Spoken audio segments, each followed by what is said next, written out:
जादुई बच्चा और सौतेला बाप। कमला अपने 5 वर्षीय बेटे अर्जुन के साथ जंगल में अकेली रहती थी।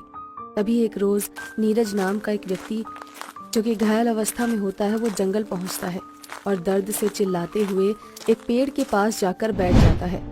नीरज की आवाज सुनकर कमला अपनी झोपड़ी से बाहर आती है और नीरज को देख उसके पास जाकर उससे बोलती है, आप कौन हैं और आपको इतनी चोट कैसे लगी?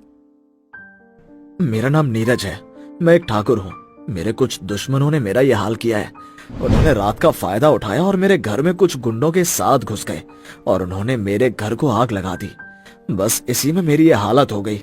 जैसे तैसे करके मैं अपनी जान बचाकर इस जंगल में आया हूँ, पर मुझे लगता है कि अब मैं ज्यादा देर जी नहीं पाऊंगा क्योंकि मेरा आधे से ज्यादा शरीर जल चुका है। आप फिक्र मत कीजिए, आपको कुछ नहीं होगा। आप मेरे साथ मेरी झोपड़ी में चलिए। इतना बोलकर कमला नीरज को अपने कंधे का सहारा देते हुए अपनी झोपड़ी में ले जाती है, जहां वो नीरज के लिए लेप बनाने लगती है। परंतु इसी बीच नीरज की आंखें बंद हो जाती हैं। जैसे ही नीरज की आंखें बंद होती हैं, कमला नीरज की चोट पर मलहम लगाते हुए अपने बेटे अर्जुन को आवाज देती है, अर्जुन, अर्जुन बेटा कहाँ है? जल्दी आ, देख यहाँ किसी को तेरी मदद की जरूरत है। कमला के बोलते ही एक तेज रोशनी कमला के सामने प्रकाशित होती है और अर्जुन अपनी माँ की आवाज सुनकर उसके सामने प्रकट हो जाता है। अर्जुन के आते ही कमला अर्जुन से बोलती है, बेटा ये अपने गांव के ठाकुर जी हैं, तुझे इनकी जान बचानी है। उनके कुछ दुश्मनों ने उनके घर में घुसकर आग लगा दी। इनका घर पूरी तरह से जल चुका है, साथ ही ये भी जल चुके हैं। अब तू ही इन्हें बचा सकता है। तेरे पास जादुई शक्तियां है, तू एक जादुई बच्चा है, तू किसी को भी ठीक कर सकता है। माँ, मुझे सब पता है और मैं अपनी शक्तियों को भी बहुत अच्छे से जानता हूँ। भले ही मेरी उम्र 5 वर्ष है, परंतु मैं बहुत अच्छे से जानता हूँ कि मैं एक जादुई बच्चा हूँ। मैं बाकी बच्चों से बहुत अलग हूँ।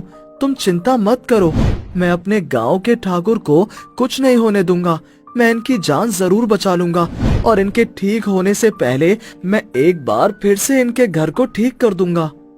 इतना बोलकर अर्जुन अपनी आंखें बंद कर लेता है और नीरज की चोट पर अपने हाथों को फेरने लगता है। जहाँ जहाँ अर्जुन हाथ रखता, नीरज की चोट ठीक हो जाती। कुछ ही समय में नीरज की तबीयत बिल्कुल ठीक हो जाती है और वो होश में आ जाता है। जब वो होश में आता है तो वो अपने सामने कमला और उसके बेटे को देखता है। अर्जुन को देखकर नीरज कहता है, ये बच्चा तुम्हारा है? हाँ ठाकुर जी। तुम्हें देखकर लगता नहीं कि तुम्हारा कोई बच्चा भी हो सकता है। इतना बोलकर नीरज अपने घाव को देखता है और वो देखता है कि उसके सारे घाव भर चुके हैं। ये देख नीरज बहुत हैरान हो जाता है और कमला से बोलता है, ये चमत्कार कैसे हुआ? इतनी जल्दी मेरे सारे जख्म कैसे भर गए? क्या किया तुमने? मेरी माँ के हाथों में जादू है, वो किसी की भी चोट को ठीक कर सकती हैं। तुम्हारा बहुत बहुत शुक्रिया। इतना बोलकर नीरज वहां से उठने लगता है, परंतु कमजोरी होने की वजह से वो उठ नहीं पाता और एक बार फिर से अपनी जगह पर गिर जाता है। यह देख कमला नीरज से बोलती है, आप जहाँ हैं वहीं रहिए, अभी आप अंदर से कमजोर हैं। कमला की बात सुनकर नीरज वहीं पर बैठ जाता है और अब इसी तरह से कमला नीरज की देखभाल करती है। समय यूं ही बीतता जाता है और देखते ही देखते नीरज कमला से प्यार करने लगता है और बहुत जल्द उससे शादी कर लेता है। शादी होने के बाद एक दिन कमला नीरज से बोलती है, आप एक ठाकुर हैं और मैं गरीब। आपने मुझसे शादी करके मुझ पर इतना बड़ा एहसान किया है, मेरे अनाथ बच्चे को बाप का नाम दिया। मैं चाहती हूँ कि हम तीनों अपनी आगे की जिंदगी खुशी खुशी घर में बिताएं। आप हमें अपने घर ले चलिए। मेरा घर तो पूरी तरह से जल चुका है कमला। मैंने तुम्हें अपनी स्थिति के बारे में बताया तो था। आपने अपने बारे में सब कुछ मुझे बताया है, परंतु मैंने आपसे एक बहुत बड़ी बात छुपाई है। कौन सी बात? यही कि हमारा बच्चा एक जादुई बच्चा है और अर्जुन ने ही जादुई शक्तियों की मदद से आपको ठीक किया है और उसने ही अपनी जादुई शक्तियों की मदद से आपका जला हुआ घर भी ठीक कर दिया है। क्या मेरा बेटा जादुई है?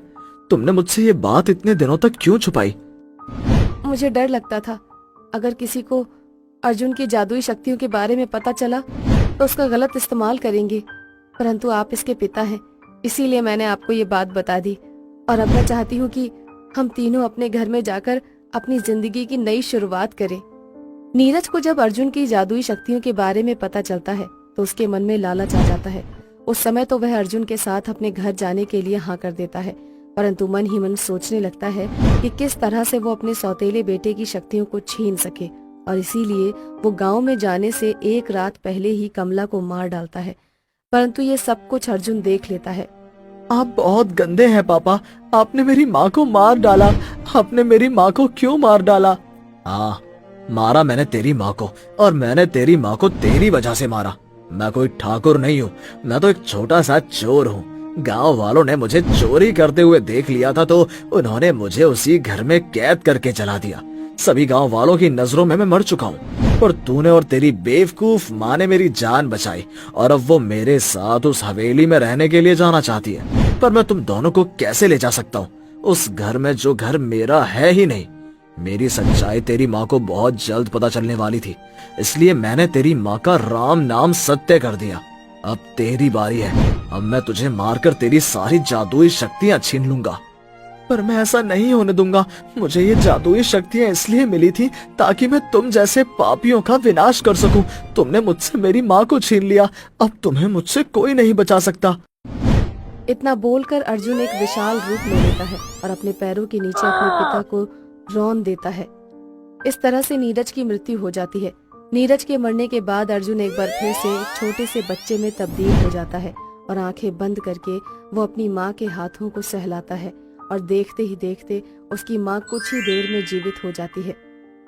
ओह मेरे बच्चे, तूने अपनी जादुई शक्तियों से मुझे फिर से जीवन दान दे दिया है, अब तू रो मत। मेरे होते हुए आपको कुछ नहीं हो सकता माँ।